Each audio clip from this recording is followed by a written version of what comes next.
Monsieur l'ambassadeur, bonsoir. Bonsoir. Merci d'être venu sur ce plateau. Merci pour l'invitation. De rien, ça nous fait beaucoup de plaisir que vous soyez là. Ah bien, merci. Bien. Madame, monsieur, bonsoir et bienvenue dans l'entretien de Coloma. Ce soir, nous avons comme invité le nouvel ambassadeur des États-Unis d'Amérique en Guinée, monsieur Dennis Hankins. Bonsoir encore. Nous avons 15 minutes pour vous le présenter, pour vous présenter son agenda diplomatique, mais aussi pendant les 3 prochaines années, mais aussi parler du plan de relance économique post-Ebola et des priorités des États-Unis d'Amérique pour la Guinée lors donc de ces 3 prochaines années. Bonsoir à tous et bienvenue dans l'entretien de Coloma.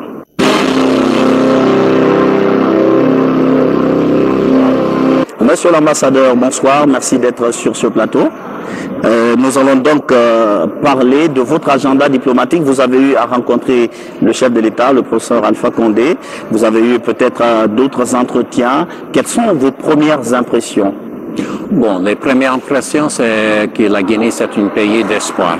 Alors, je viens d'arriver, c'est un peu tôt de parler en détail de toutes les priorités, mais j'ai vu qu'il y a beaucoup à faire, mais il y a aussi cette volonté de leaderance aussi de population d'avancer. Je sais que mon prédécesseur, ambassadeur Askeris, a beaucoup travaillé sur les crises politiques, la crise d'Ebola.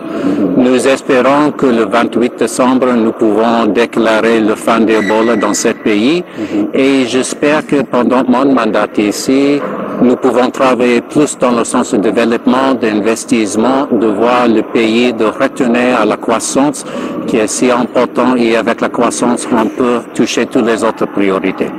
En attendant vos premières impressions, on sent directement qu'il y a des priorités. Vous êtes là depuis 3 semaines, d'accord? Votre équipe a dû vous présenter les projets sur lesquels vous travaillez actuellement avec la Guinée. Est-ce qu'il y a des projets qui ont directement retenu votre attention et sur lesquels vous aimeriez travailler tout de suite? Alors, je sais que, bon, en termes d'Ebola, il y a toujours les priorités. Notre congrès a donné le budget additionnel pour les 3 pays qui ont été affectés par Ebola et nous sommes déjà dans les plans de post-Ebola. Donc, de comment nous pouvons renforcer les systèmes de santé de ce pays, d'encourager les populations de retourner aux services de santé, parce qu'on a vu en termes de paludisme, en termes des autres vaccinations, pendant cette année, les gens ont quitté les postes de santé. Alors, c'est important qu'après le fin d'Ebola, les gens retournent à ces processus. Alors, en termes des activités du USAID, du CDC, de notre Institut national de santé, il y aura pendant ces années beaucoup de travail dans le sens de renforcer la santé. Et je dirais en termes de notre budget, probablement 80% du budget sera ciblé sur les questions de santé. En même temps, nous sommes très intéressés d'encourager les investissements dans ces pays. Déjà, ça c'était quelque chose que mon prédécesseur a commencé, mais vous avez vu que cette semaine, on a inauguré le comité des entreprises américaines et internationales en Guinée pour avoir une plateforme dans laquelle nous pouvons travailler d'exprimer les sentiments des entreprises internationales avec le gouvernement, mais aussi quand il y a quelqu'un qui soit intéressé de faire des investissements ici, il y a une plateforme de contact pour ces nouveaux investisseurs. Là, vous nous avez parlé santé et économie, sur le plan politique, sur le plan de société. Est-ce que vous avez eu un regard à distance sur ce qui s'est passé en Guinée, notamment nous sortons d'une année électorale? Alors, mes priorités, c'est de voir la croissance de l'économie. Mais avec l'économie, il faut avoir une certaine stabilité politique. Il faut avoir tous les systèmes qui sont attrayants. Alors, si je parle en termes de développement, c'est pas seulement en termes purs de l'économie. C'est le développement politique, c'est le développement en termes légaux. Alors, il faut parler de la corruption, il faut parler de la sécurité. Alors, il y a plusieurs aspects en termes de développement qui ne sont pas purement économiques. En termes de notre profil politique, nous sommes très contents que ces élections présidentielles, il n'y avait pas beaucoup de violence. Il y avait de violence, mais pas beaucoup. On a regardé certains faux logistiques dans le processus et nous sommes en train maintenant de préparer pour les élections locales de l'année prochaine. Nous avons assigné avec tous les partis, avec le gouvernement, l'accord de 20 août pour assurer ces élections politiques, mais dans ce sens, on peut parler et nous sommes en contact déjà avec l'Assemblée nationale, avec les partis, avec le gouvernement, dans le sens de réforme nécessaire pour assurer le bon déroulement des élections locales. Revenons sur ce plan de relance économique post-Ebola, vu que c'est la priorité des priorités pour vous. 80% de votre budget d'investissement vont être alloués à cela. Comment tout ça, ça va se mettre en place? Bon, il y a toujours à faire les détails. Alors, c'est la santé. Alors, la santé, c'est important en termes de nos investissements. Mais je pense que le plus important en termes de croissance de l'économie est, pour le moment, d'encourager les investissements. Alors, ça, c'est de communiquer quels sont les craintes des potentiels investisseurs avec le gouvernement pour assurer qu'il y a tous les règlements, tous les programmes nécessaires. Nous avons déjà vu dans le commencement du premier mandat du président Condé qu'il a fait la réforme des codes minières, la réforme des investissements.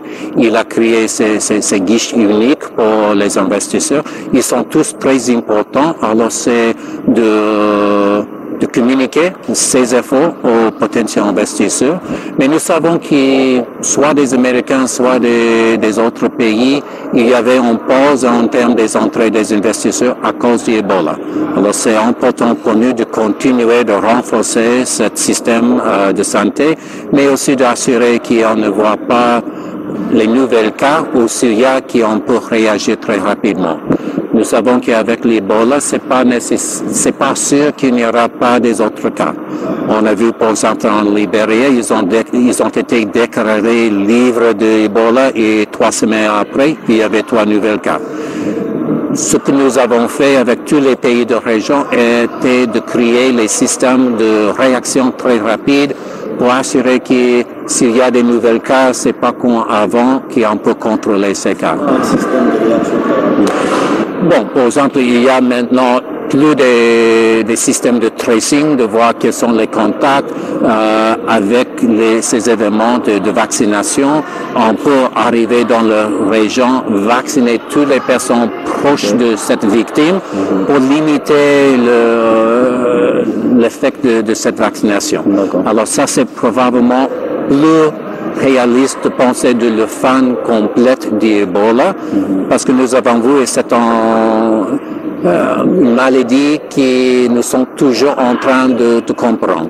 D'accord. Monsieur l'ambassadeur, dès que vous êtes arrivé, vous avez mis en place un comité d'entreprises américaines et internationales. Vous en parliez tout à l'heure. Aujourd'hui, où en est-on et quel est le but de ce comité?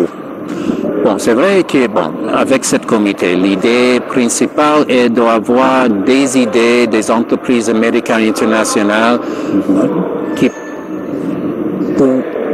peuvent nous donner les idées exactes dans nos conversations avec le gouvernement. Par exemple, il y avait cette nouvelle code minière, sera qu'il y a des changements nécessaires pour encourager des investissements. Alors, avec quelqu'un de concret dans le secteur. Il n'y a pas une grande tradition de lobbying dans ces pays. Alors ça, c'est pas un comité dans le secteur, dans le pays, dans l'entreprise, mais avec ces idées communes, les craintes qui sont communes avec toutes les entreprises, ça donne la possibilité d'avoir un dialogue avec le gouvernement plus réaliste. En même temps, c'est d'encourager les nouveaux qui viennent, d'avoir les points de contact, parce qu'il y a plusieurs entreprises, par exemple, à Alcoa, ils sont ici 40 ans.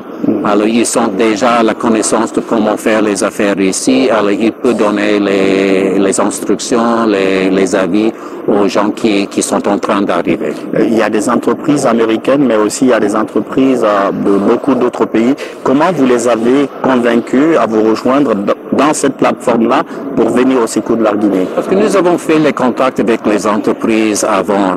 Ils ont vu qu'il y a les groupes sectoriels, il y a l'association des minières, il y a l'association des bancaires, mais il n'y a pas une association qui c'est la combinaison de tous les secteurs internationaux.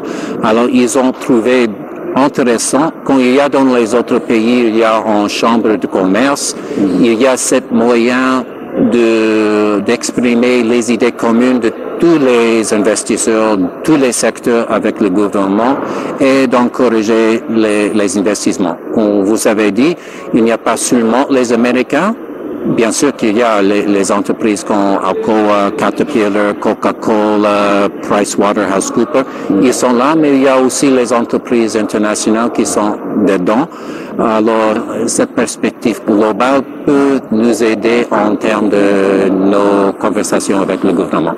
Monsieur l'ambassadeur, ça a été un plaisir pour nous de vous recevoir. Nous précisons aux téléspectateurs que vous êtes en Guinée pour les 3 prochaines années et que nous vous souhaitons un bon vent. Merci beaucoup d'être venu dans l'entretien de Coloma. Oui. Merci, monsieur l'ambassadeur. Et merci beaucoup et j'espère que dans les mois prochains, je peux avoir l'opportunité de connaître mieux votre pays. J'ai déjà visité Kindia, mais je pense dans le mois de janvier, je vais essayer in Kerizori. Écoutez, monsieur l'ambassadeur, ça va être un plaisir pour nous aussi de vous accompagner dans ce périple-là à l'intérieur du pays. Bien, merci. Merci beaucoup, monsieur l'ambassadeur. Merci, mesdames, messieurs, de nous avoir suivis dans l'entretien de Coloma. Bonsoir et à la semaine prochaine.